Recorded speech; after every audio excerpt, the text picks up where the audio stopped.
இன்னைக்கு என்ன ஸ்பெஷல்? இன்னைக்கு என்ன ஸ்பெஷல்? குழந்தை பிறந்த இன்னையோட 5 மாசம். 5 மாசம் ஆயிடுச்சு. ஆமா, எப்பயும் மாசம் மாசம் நம்ம ஒரு ஸ்வீட் செய்வோம். அவர் பிறந்தது வந்து வச்சு கனெக்ட் பண்ணி ஒரு மாசம் ஒரு ஸ்வீட். ஆமா. இதுவரை என்னென்ன செஞ்சீங்க? பொங்கல், பாயாசம், உளுந்து போண்டா, அப்புறம் கச்சாயம், மொத்தம் 4 செஞ்சோம். 4 செஞ்சீங்க. இந்த தடவை வந்து மக்கண்டி ஹல்வா. மக்கண்டி ஹல்வா வாங்க. மக்கண்டி ஹல்வா. ஆமா, அது கடைசியில அவுட்புட் வரும்போது அது என்னன்னு நீங்களே கமெண்ட்ல சொல்லுங்க பாருங்க. சரி, ஓகே. இன்னைக்கு நம்ம செய்ய போற டிஷ் என்னன்னா மக்கண்டி ஹல்வா. ஆமா, மக்கண்டி ஹல்வாக்கு தான் ஒரு குண்டா வச்சுட்டு இருக்கேன். வாங்க எப்படி செய்யறதுன்னு பார்க்கலாம். இன்கிரிடியன்ட்ஸ் என்னன்னு சொல்லட்டுமா? சொல்லுங்க. இன்கிரிடியன்ட்ஸ்க்கு ஃபர்ஸ்ட் இந்த டம்ளர். இதுதான் அளவு. இதுதான் அளவு. இந்த டம்ளர் அளவு தான். ஃபர்ஸ்ட் ஊற வைக்கிறது பண்றது எல்லாமே பண்ணிக்கலாம். இந்த டம்ளர்ல 1 டம்ளர் ரவை எடுத்து வறுத்து வச்சிருக்கேன். சரி. அப்புறம் 1 டம்ளர் சர்க்கரை தனியா எடுத்து வச்சிருக்கேன். 2 டம்ளர் பால் ஊத்தணும். பால் காய்ச்சி ஆற வச்சு வச்சிருக்கேன். ரெடியா வச்சிட்டீங்களா? ஆமா. அடுத்து நம்மளுக்கு தேவையான நட்ஸ், நெய். ஓகே, அவ்வளவுதான். சரி, சிம்பிள் ரெசிபி. ஸ்டார்ட் பண்ணலாம். இப்போ வத்தலாம் வைக்க தேவையில்ல. ஃபர்ஸ்ட் ஊற வைக்கணும் ரவையை. இப்போ இந்த 1 கிளாஸ் ரவையை ஒரு பாத்திரத்துல கொட்டிட்டேன். கொட்டிட்டு இந்த இப்போ அளவு எடுத்துக்கிறேன். பால் ஊற்றி தான் ஊற வைக்கணும். இன்னும் 2 கிளாஸ் பால். ஓகே, 1 கிளாஸ் ஊற்றுங்க. இன்னும் 1 கிளாஸ் வருமா?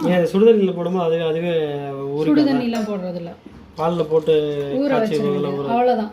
இது ஒரு அரை மணி நேரம் ஊறட்டும். அதுக்கப்புறமா ப்ரிப்பரேஷன் என்னன்னு பார்க்கலாம். சரி, ஓகே. Okay okay. நம்ம இப்போ ஊற வச்சது வந்து ஊறியிருக்கோம். அதுக்குள்ள நம்மளும் லஞ்சை முடிச்சுட்டு வந்துட்டோம். ஸ்டார்ட் பண்ணிக்கலாம். அடுப்பை பற்ற வச்சுட்டு ஊற்ற வேண்டிய நெய்யில் கொஞ்சம் ஊற்றுறேன். இப்போ பாதி மட்டும் லைட்டாக. வந்து கடைசியாக ஊற்றிக்கிறதா? ஆமாம். ஓகே, கொஞ்சம் கொடுத்துறேன். நெய் சூடாகட்டும். Okay, start. நெய் வந்து சூடாயிடுச்சு. இப்போ வந்து இதுக்கு தேவையான நட்ஸ் ஃபஸ்ட்டு வறுத்து எடுத்துக்கலாம். கொஞ்சமாக தான் யூஸ் பண்ணுறேன் நான். இவ்வளோதான் இருந்தது, அதனால் அதை மட்டும் யூஸ் பண்ணுறேன்.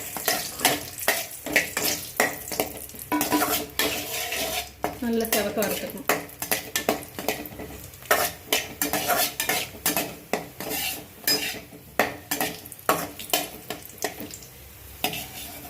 கொஞ்சம் கிஸ்மிஸை மட்டும் தனியாக எடுத்துக்கிறேங்க.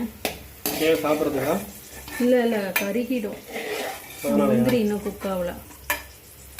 ஓகே, போட்ட உடனே குண்டு குண்டு ஆகிடுச்சு. ஆமாம், முந்திரி அதுங்கிடுச்சு. எல்லாத்தையும் எடுத்து வச்சுக்கேன். கறிச்சு. இப்போ இன்னும் கொஞ்சமாக நெய். மக்கண்டி ஹல்வான்னா சேலத்து டிஷ்ஷா? இல்லை, நார்த் இந்தியன் டிஷ். நான் கொஞ்சம் நெய் சேர்த்திக்கிறேன். சேர்த்திங்க. நெய்யெல்லாம் வந்து ஆவியாக போயிட்டுருக்கு. ஆமாம். இப்போ வந்து ஆனால் குறைச்சிட்டு சர்க்கரை எடுத்து வச்சுருக்கோம் இல்லையா, அந்த சர்க்கரை அப்படியே இந்த நெய்யில் போட்டு இப்போ சர்க்கரை வந்து கேரமலைஸ் ஆகணும். கேரமல்னு சொல்லுவாங்க. சர்க்கரையோட கரையிற இந்த கரையை கன்சிஸ்டன்சி வரணும். ஹீட்லேயே மெல்ட் ஆகணும். நெய்யில் நல்லா வதக்கிட்டு கேரமலைஸ் பண்ணணும். சுகர் கேரமல்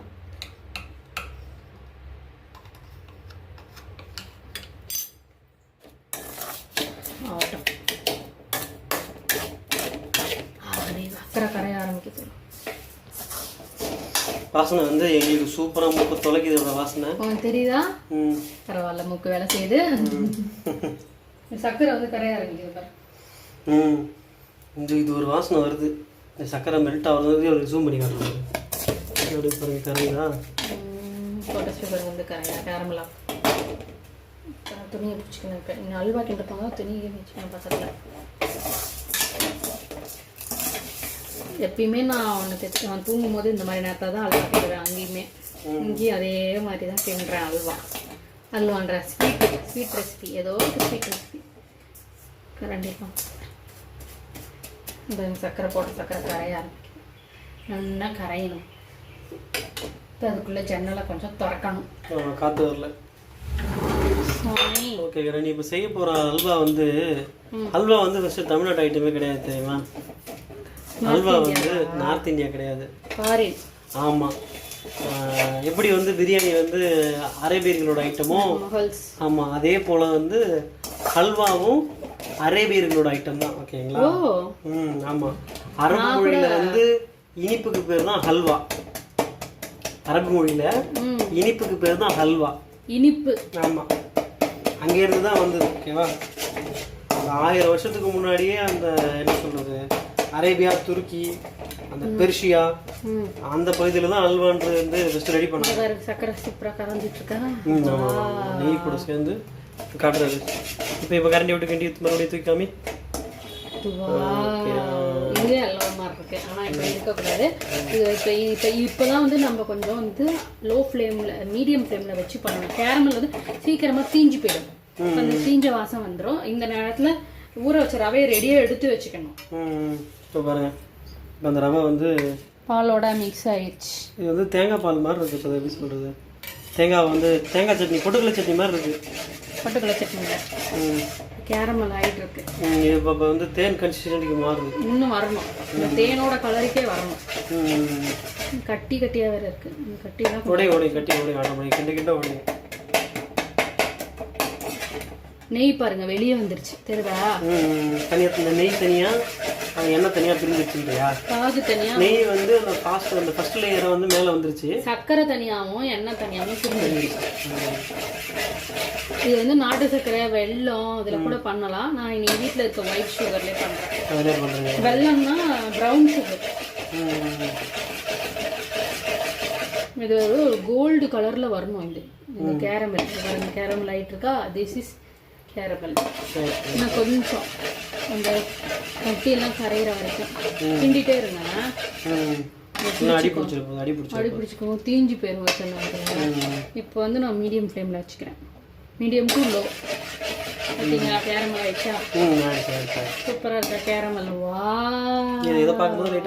அந்த ஆல்பன்லிபன் சாக்லேட் கலர், அதுதான் கேரமல் ஃப்ளேவர். ஆக்சுவலாக அது மஞ்சள் கலரில் 90s கிட்டுக்கெலாம் தெரியும்.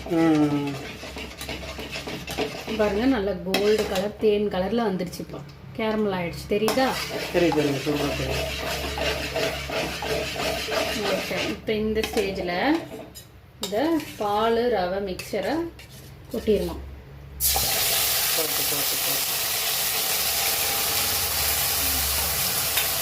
லோவில் வச்சுக்கிறேன் அடுப்பை. இப்போ கை விடாமல் கிண்டணும். ஏன்னா அல்வானாலே கிண்டணும். ஆமாம், நல்லா பிடிச்சி கிண்டிகிட்டே இருக்கும்.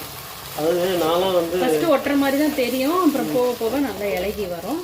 கட்டிப்படாமல் கொஞ்சம் கிண்டணும். நான் வந்து ஆடியன்ஸுக்கு தெரியுமா தெரியலையான்னு தெரியல. நான் வந்து ஸ்வீட் ஸ்டார்லேயும் ஒர்க் பண்ணியிருக்கேன். இப்போ இந்த ஸ்நாக்ஸ் கம்பெனிலையும் ஒர்க் பண்ணியிருக்கேன். ஓகேவா? எங்கள் ஊரில் வந்து ஸ்பெசிஃபிக் பெற்ற கம்பெனி ஒன்று இருக்குது, சவுடாம்பிகா அப்படின்னு சொல்லி கம்பெனி. நான் அந்த கம்பெனியில் வந்து குழந்தை தொழிலாளியாக வளைஞ்சிட்டு இருந்தேன். இதை கொஞ்சம் நீங்கள் கிண்டுறீங்களா? நான் கிண்டுறேன். நீங்கள் என்ன வந்து வீடியோ எடுங்க. உங்களை வீடியோ எடுக்கிறேன். சரியா? பாஸ் பண்ணிக்கலாம்ப்பா. நான் கிண்டுறேன். நெய் கொஞ்சம் ஊற்றலாமா? பாஸ் பண்ண என்ன வெத்தலை பாக்கிட்டியா? மூட்டை பச்சியை பிடிச்சி நங்கு நங்கு என்று குத்தவும். இப்படி வந்தால் தான் நீங்கள் வந்து ஃபுல்லாக தெரியும். நீங்கள் சாகும் வரை குத்தவும் இல்லை, வெளிச்சமாக அடிக்குது. இப்படி இல்லை, நான் இப்படி வைக்கிறேன். ஆனால் மூஞ்சி மட்டும் தானே தெரியுது, வேலை செய்யறது. அதுக்கு நான் மூஞ்சிக்கிட்டே வச்சு குத்த முடியும். குத்துங்க குத்துங்க குத்துங்க. வந்து மிக்சியில் அடிச்சு போகிறத விட இந்த மாதிரி நாங்கள் வந்து ஆயுர்வேதிக்காக செய்கிறோன்னது அது என்ன சொல்லுவாங்களே, பாரம்பரியமாக செய்கிறோம். அல்வா ரெடி ஆகிட்டு இயற்கை முறையில். வா, பார்க்க கேசரி மாதிரி தான் இருக்கும். டேஸ்ட் தான் முக்கியம். இது வந்து நார்த் இந்தியன் கேசரி. இருங்க இருங்க இருங்க இருங்க இருங்க பயந்துட்டாங்க. ஓகேவா? சரி, இப்போ நான் வந்து கிண்டுறேன். சரிக்கா, நான் தான் சொல்லிட்டேன். அல்வா வந்து நெய்யெல்லாம் கொஞ்சம் அப்படியே திரண்டு வரணும். அப்பதான் வந்து அல்வா கன்சிஸ்டன்சி. கிண்டவா வேணாமா? கிண்டணும். கிண்ட விடுங்க, கிண்டுங்க. நான் சொல்லியிருந்தேன் இல்லையா? இப்போ கொஞ்சம் நெய் ஊற்றுங்க. இப்போ நல்லா எண்ணெய் ஊற்றுவோம். இன்னெல்லாம் ஊற்றி ஹார்ட் அட்டாக் வந்து வரதுக்கா? பிரியறதுக்காக. அதில் தான் போடணும். ஸ்பூன் உள்ளே போகாதுப்பா ராஜா. நம்ம வீட்டில் குட்டி ஸ்பூன்லாம் கொஞ்சம் வாங்கணும்ப்பா. போதும். இந்த நெய்யை பற்றி சொல்லணும், அதுக்கு எனக்கு இன்ட்ரெஸ்டிங்கான நியூஸ் எனக்கு தெரியும். நெய்யை பற்றி சொல்லணும். கிண்டிட்டு இருக்கோம் நம்ம. அப்புறம் கண்டு இது அந்த அப்புறம் அல்வா மேட்டர் சொல்ல விட மாட்டேங்களே என்ன இடையிடையே. அல்வா வந்து அரபியில் இருந்தது. அரபியில் வந்து அதை மொழிபெயர்த்தீங்க அப்படின்னா இனிப்புன்றது தான் அதோட உண்மையான. அரபியில் வந்து இனிப்பு. ஆமாம் ஆமாம் ஆமாம், அரபி மொழியில் வந்து ஹல்வானா இனிப்பு. சரியா, அதான் விஷயம். இது அங்கேருந்து அப்புறம் நம்ம ஆட்சியாளர்கள் இல்லை இங்கேருந்து போன வணிகர்கள் அவங்க எல்லாமே என்ன பண்ணாங்க, அங்கேருந்து நைஸாக அல்வாவை தள்ளிட்டு வந்துட்டாங்க. ஓகேவா, அதை தள்ளிட்டு வந்து தான் நம்ம திருநெல்வேலி அல்வா தான் ஃபேமஸ், பிரசித்தி பெற்ற அல்வா. ஓகே, நான் இந்தாண்ட வரேன். சொல்லு, நீ அதை சொல்லு. சொல்லியே வாங்க. நான் இந்தாண்ட வரேன். இந்தாண்ட வாங்க. கேமரா மாற்றிக்கிங்க. பாஷா. சரி, ஓகே. இப்போ நான் பிடிச்சிட்டேன். நெய் ஊத்துறேன் பாஷா.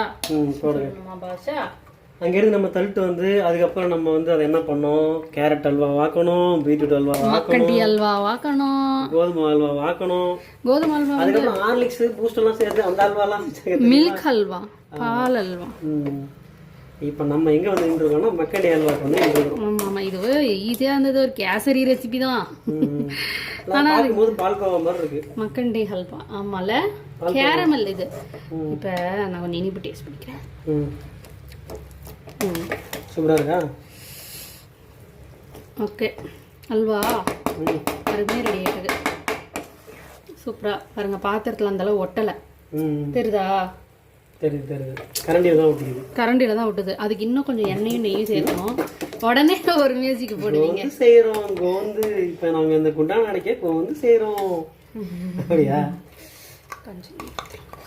நெய் ஊற்று கை வச்சு மரசீடி தெரிக்குதுப்பா.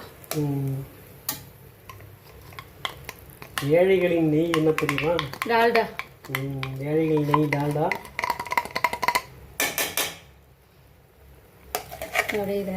வேஸ்ட் பண்ணக்கூடாது. இப்போ இதுலேயே இந்த முந்திரி திராட்சையும் போட்டுறேன். போட்டுட்டு இப்போ கடைசியாக ஏலக்காய் இடிச்சு வச்சுருக்கோம் இல்லையா, ஏலக்காய் கைப்பட நான் இடிச்ச ஏலக்காய். ஆமாம், கைப்பட இடிச்ச ஏலக்காவை வாசனை கொஞ்சம் அதிகமாகவே இருக்கும். ஆமாம் ஆமாம் ஆமாம் ஆமாம் போட்டு ஸ்வீட்டு செய்கிறதுனா எப்பயுமே கொஞ்சம் லைட்டாக உப்பு போடணும். ஏன்? அப்போ தான் இந்த இனிப்பை வந்து தூக்கி கொடுக்கும். சும்மா இதை பாருங்க, இவ்வளோட்டு உப்பு லைட்டாக, சும்மா துளியோண்டு உப்பு போடுறேன். ஸ்வீட்டை வந்து என்ஹான்ஸ் பண்ணி கொடுக்குறேன். எஸ், இனிப்பை வந்து தூக்கி கொடுக்கும். இப்போ பாருங்க, அல்வா ரெடி.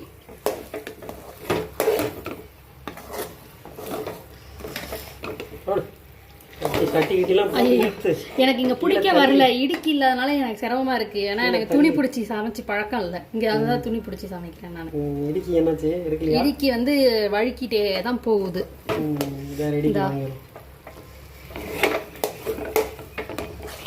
அல்வா ரெடி ஆயிடுச்சா? அல்வா ரெடி. அல்வா ரெடி. ஓகேங்களா, ஒரு 10 நிமிஷத்துல ஈஸியா அல்வா ரெடி ஆயிடுச்சு. செய்முறை வந்து ஈஸி தான். Easy recipe, easy halwa. ஆமா, மக்கண்டி halwa. Okay, halwa ready. Taste பண்ணி பாக்குறீங்களா? இப்போ நான் டேஸ்ட் பண்ணிட்டுமா? ஆமா, இருங்க, ஸ்பூன் கழிக்கிறேன். அப்படியே எடுத்து ஸ்பூன் எடுத்துவாங்க. அழகா பிளேட்டிங் பண்ணுங்க. பவுல் வைங்க, பவுல். ஓகே गाइस, நாங்க இப்போ அடுப்பு ஆஃப் பண்ணிட்டோம். இப்போ வந்து அழகா பிளேட்டிங் பண்ணி பிளேட்டிங்லாம் ஒன்றும் இல்லைங்க, எடுத்து இந்த குண்டால. गाइस, இப்போ வந்து விறுவிறுக்க சமைச்சிருக்கேன் நான் என்ன பண்றேன்? வீடியோ எடுத்திருக்கேன். தெரிஞ்சுக்கலாம், சுடத்தெல்லாம் வேர்த்து போச்சு. இவ்வளோ வேர்த்து என்ன பண்ணீங்க? மக்கண்டி அல்வா பண்ணியிருக்கோங்க. சரிங்களா, சாப்பிட்டு பார்ப்போம். அந்த மக்கண்டி அல்வாவுக்கு உயிர் கொடுக்கறது எப்படின்னா நம்ம சாப்பிட்டு தான் சொல்லணும். தொட்டு பார்க்கட்டா? ரொம்ப சூடாக தான் இருக்கா? சாப்பிட்டு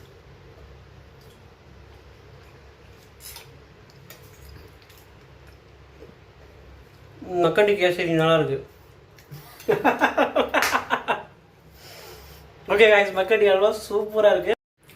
மக்கண்டி ஹல்வா 10 நிமிஷத்தில் ரெடி. பாய் गाइस.